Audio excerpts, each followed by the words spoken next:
ఇప్పుడు తెలుగులో top most హీరోయిన్స్లో మన సమీత మీనన్ కూడా ఉందని చెప్పుకోవచ్చు. ఒకప్పుడు తిను మలయాళం మూవీస్లలో నుంచి ఫస్ట్ ఎంటర్ అయిందనమాట. మలయాళంలో కొన్ని మూవీస్లలో చేసిన తర్వాత ఫస్ట్ మూవీ ఒక మూవీ ఛాన్స్ వచ్చి కొంచెం అది అటు ఇటుగా తనకి సక్సెస్ రాకపోయినా కూడా టాలీవుడ్లో కొంచెం ఆడిషన్స్ జరిగిన తర్వాత ఫస్ట్ మూవీ మన భీమ్లా నాయక్లో ఈమెకు ఛాన్స్ వచ్చినప్పుడు అయితే తనకి చాలా అంటే చాలా మంచి పేరు వచ్చిందని చెప్పుకోవచ్చు. దాని తర్వాత సాయితరం తేజ్తో విరూపాక్ష మూవీ, దాని తర్వాత ధనుష్ గారితో సార్ మూవీ, దాని తర్వాత కళ్యాణ్ రామన్నతోని మనకందరికీ తెలిసిందే కదా బింబిసార్ అనే మూవీలో నటించడం కూడా జరిగింది.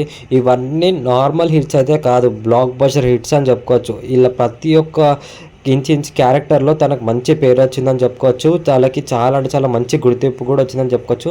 దీని తర్వాత తన స్టార్డమే వేరుందని చెప్పుకోవచ్చు. మన టాలీవుడ్లో కానీ మళ్ళీ సౌత్లో, కాలీవుడ్లో, ఇక్కడ సైడ్ అక్కడ సైడ్లో అన్నిటిలో చాలా అంటే చాలా మంచి ఛాన్స్ ఉన్నాయని చెప్పుకోవచ్చు.